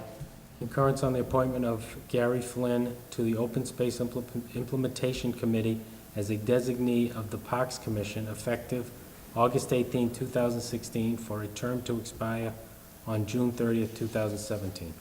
So moved. Second. I have a motion and a second. Any other discussion? Hearing none, all in favor? Aye. Aye. Opposed? Concurrence on the appointment of Robert Dunn and Gary Flynn to the Parks Facility Committee as a designee of the Parks Commission effective August 18, 2016, for a term to expire on June 30th, 2017. So moved. Second. I have a motion and a second. Any other discussion? Hearing none, all in favor? Aye. Opposed? Concurrence on the appointment of Mark Frieden to the Economic Development Task Force as a designee of the Planning Board effective August 18, 2016, for a term to expire June 30th, 2017. So moved. Second. Have a motion and a second. Any other discussion? Hearing none, all in favor? Aye. Opposed? Concurrence on the appointment of Paul Quinn of Princeton as a special police officer effective August 17, 2016, for a term to expire June 30th, 2017, at a rate of $43 per hour. So moved. Second. A motion and a second. Any other discussion? I do have a, Just have a question. Go ahead, I Raz. do have a question. You have, go ahead. Okay. Isn't it like once a year that we do all these, or is this like ongoing? Because I thought before it was like once, or, am I wrong, Nance? No, you're correct. Okay, thank you. But as he So adds why- people during, I think as he adds people during the year, we would get these. So there's a need. We've That's- had that's what I'm an open slot that we need to fill. Another person stepped forward and they indicated an interest. Okay. Yeah, these are just for special, for road jobs and things like that, so. Okay. So except the detail, they won't do any other thing, right? That's up to the chief, but mostly. So they can do other things too? Yeah, I believe it's up to the chief. He could, Because of the agreement, the mutual aid agreement that we have with other communities, they actually do have policing powers within our community, but these specific appointments are so that they can be used as detail officers. Only for detail officers? When they come into our community and assist with policing, on a mutual aid basis, that's not an appointment, that's a mutual aid agreement that we're implementing. These appointments here are specifically for using them as special officers for police detail at the rate that's stated here at $43 for an hour. So for this purpose, they're only here for the detail officers. They may be back in our community under a mutual aid situation assisting us, but that's in a mutual aid capacity, not as an appointed special officer capacity. Thank you. so my guess is in June 2017, this gentleman would be on the full list, which is, Yeah. as we see from the next one, Yeah. will be a long page. So I have a motion and a second, I believe. Any other discussion? Hearing none, all in favor? Aye. Aye. Concurrence on the appointment of the following Auburn police officers as special police officers effective August 17, 2016, for a term to expire on June 30th, 2017, at a rate of $43 per hour. And I'll ask Anita to go Read through the the list. list for me. It is a long list. So this includes Lieutenant Eileen Harrigan, Sergeant Todd Lemon, Sergeant Scott Mills, Sergeant Ken Charlton, Sergeant John Kelleher, Sergeant Dan Lamoureux, Sergeant Fred LaFlash, Sergeant Greg Wildman, and then we have the following officers: Brian Kennedy, James Lundgren, Paul Lombardi, Vin Ross, George Vranos, Todd Kuchnitsky, John O'Brien, Eric Dyson, Jason Miglianico, Luis Santos, Heath Picard, Spyros Caparanos, James Lyman, Justice Starkus, Adam Gustafson, Keith Chipman, John McLean, Anthony Donahue, Stephanie Howard, Brian Porcaro, Brendan Starkus, Matt Laskus, Dan Dyson, Derek Curchain, Randall Hawley, and Chris Raymond. Okay, do I have a motion? So moved. And a second? Second. And my understanding on these, the chief is putting everybody on the list, and the offices that move forward to sign up to become specials in town will be used. We've been asked to put this group forward. Unfortunately, not always do the officers actually come through and finish off the paperwork that needs to be done and get sworn in the way they need to in order to actually be scheduled for some of the details. Of this list, we probably will not end up using all of them. I guess the ones that may be closer. It looks like a lot of, like 34 offices. Are they all interested, or it's the entire Auburn is here? Auburn has asked us to put this group forward, whether or not they Meaning change their mind. they are interested? No, the chief asked to put the whole list. Correct. So these officers may decide they no longer want to do it. If that's the case, they will not come forward and complete the paperwork or get sworn in. Typically in this situation, we will not see all of these officers working for us, but we do have a very large need in this community for details. I mean, during the summer, construction period, we often use 7 to 10 detail officers a day, depending on what's going on. So we do have a need all year round for detailed officers, and that's why the chief does reach out to these area towns. I do have one other follow-up. How does the chief chooses which officers to call in for detail? That would be a question for the chief. I don't know. Yeah, my guess is it's some type of rotation basis, and our offices Or have, who are I would available, believe our offices have the who are first available choice. on that day? Yeah, our offices. And as the town administrator said, I don't think these will all show up on the June 30th list. I don't think so. This means, they may not, all the 35 may not come in and sworn in. Correct. I don't think so, but, yep. Okay, I have a motion and a second. Any other discussion? Hearing none, all in favor? Aye. Opposed? Okay, meeting invitation and announcements. Anybody have anything? Oh, I don't know, we don't have any meetings, invitation, and announcement. Nothing to say?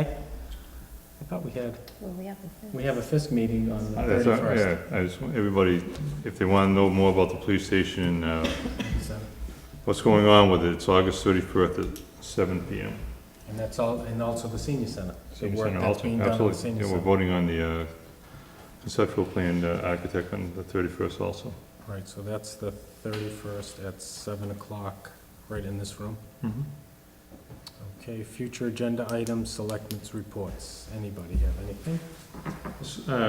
Question, I don't even know if it can be done or not. When we have your 15 minutes at the beginning of the thing, is there a way that they can email onto that screen over there so we can answer the emails that haven't, if somebody can't come here? What you're seeing here is the actual live broadcast that's going out onto people's TVs. Right. So we do not have the ability to put emails up on that. But is there any way they can email us questions and we could answer them? During the meetings The themselves? 15 minutes? We can look About the into week it. before even. Well, I think there's a process currently in place that if they want to get on an agenda, they can come, but, Right. But some people are shy, don't want to be in front of a camera and stuff like that. If they're sitting at their home and they start the meeting, they want to have a question, if there's a way we could see that question live and answer it. I don't know. I don't think we can see it live. I don't think No. we're set up for that here. Okay. Yeah, but I mean, as far as them calling and asking a question, they probably ask the town administrator and answer everyday questions that don't even make We it. get numerous calls daily for people asking questions of things. But specifically to your point, John, I almost would discourage having that live email type process. I'd be afraid we'd be inundated with requests for, information to be put out during that session. I'd rather have people email Nancy or I with their questions in advance so that we could have that list there for you, rather than have it be a live process. Could we do that and just let people know that if they have questions that they want to ask the Board of Selectmen, that they can email a week or so or a couple of days, whatever, before? Maybe we could give that announcement at the end of each meeting. And then we could answer the questions Yeah. at the next I meeting? just think it's a good way to So react. what with if we people. get like 150 emails? Well, no, I think, Do we have the time? I think if it needs to be, I think questions come into you constantly, I'm sure, both of you. I would think if it needs to be moved to us. I mean, I don't think we should answer the day-to-day questions that you guys get every day. I No. think if they want to move it to us, you guys would decide it and put it on the agenda.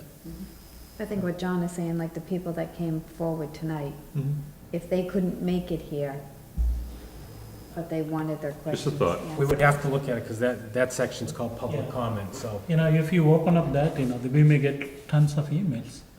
Then we'll That be means people are spending- watching us, we're doing our job. We can look So at that, we can look at something in regards to that in the future. Time limit, Did you want to say I something? had a suggestion. So as someone who's trying to become more participatory, I didn't realize that we had the public comment period.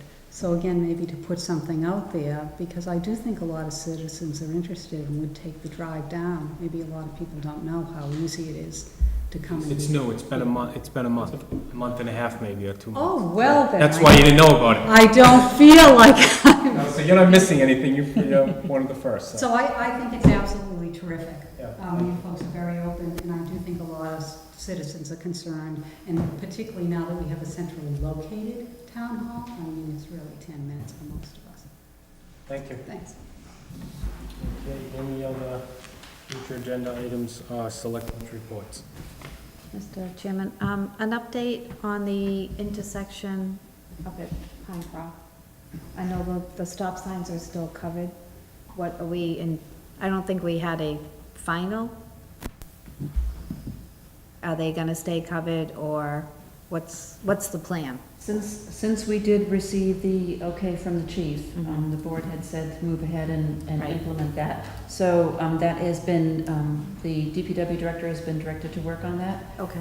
He's looking though at possibly trying to get that area, there's certain areas that need to be paved there. So prior to doing the line painting on the roadway that needs to be done, he's checking to see whether or not he can actually get that little bit of pavement done before he does the line painting, because there's an expense to that. So he'll actually be coming to the board at your next meeting Okay. to talk to you about some of that paving work that he'd like to get done. Okay, thank you.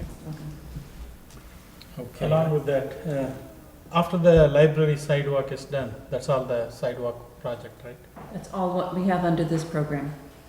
There are a lot of people are asking, hey, can they do it here, can they do it there? That's why I asked. The answer is, you would No. love to do it in all those places, but this was 900, this was a grant for 900 and something So, but thousand. we do, 5,000. we do And I have other, funding options, right? If we I get, think we had a number once, if we would have sidewalked everything that we needed. Well, we just learned, what was that, how long was that one? This one for 900,000? How many It was, miles? 7,000 linear feet. So it's, but there are some other states We're we gonna, could use, but we don't have the money. in 3 years, we can apply for the grant again, so.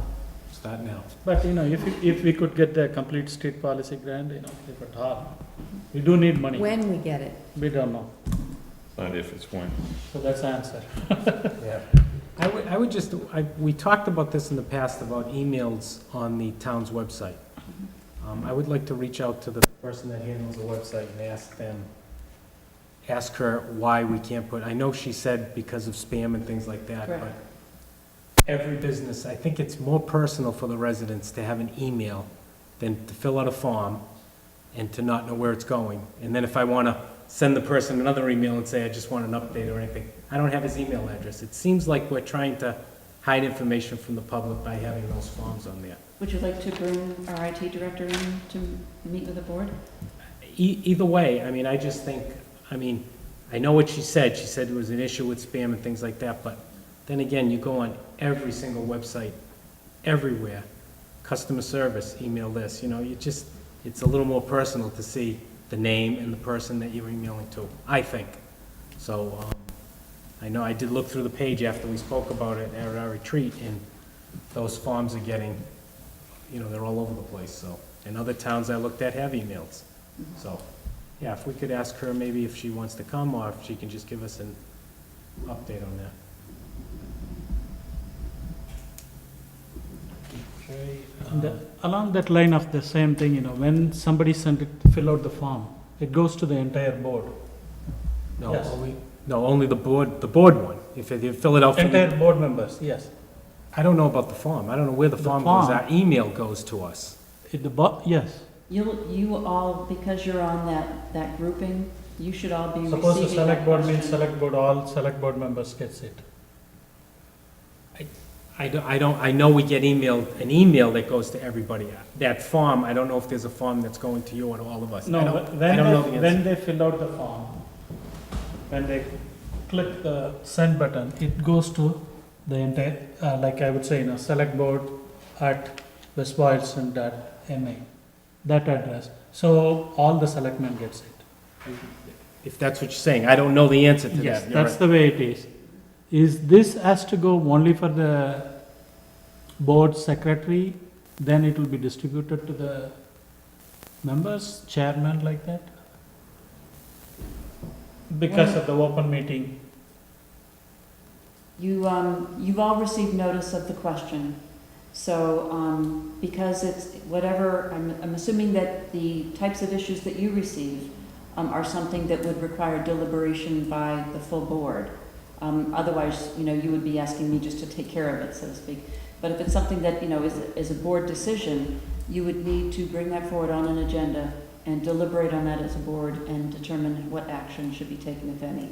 There are some times that you'll be receiving something where, it would be obvious that it's just something that you would hand off to me to take care of. So normally if the select board email comes in, the chairman takes care of the answering that. That would be something that, you would, as a group would say, could we put this on the next agenda? You may, as a group, may decide to take no action on that particular email. Yes. It's up to you. So in any time that we create an agenda, you're all able to contact Chris as chair or me as town administrator and say, we'd like to put this on the next agenda. So that's how those could be treated. Yes. Anita, are you on that email list, so you see I that am too? not, I don't believe I'm on the Selectmen's. So I'm is on that, several others. maybe that's something we should discuss with the IT person as well, if she's coming in, because I think that would be beneficial to you. So I just sent an email from that, and it goes to select board. I always thought the town administrator was on it, so you're saying you're It not. could be, and Yeah. it could be So that you'll you see if just you don't get this. receive many. I do get You'll see if you copied on get many this. others, because Okay. copied on DPW, I have my own, there's several Yeah. others that I am party to. If I'm on the Selectmen's, that means that you don't get many emails, so that's, Okay. Yeah, so, okay, nothing else, entertain a motion to go in executive session? I move to enter into executive session under the provisions of Massachusetts General Laws, Chapter 30A, Section 21A, Part 3, to discuss strategy with respect to the collective bargaining position of the public body, and the chair so declares. And it's for DPW negotiations. Negotiations. Yes. Do I hear a second? Second. A roll call vote? Mr. Rajesh Kumar? Yes. Mr. Hadley? Yes. Mr. Rucho? Yes. Ms. Monson? Yes. We will not be coming back into open session.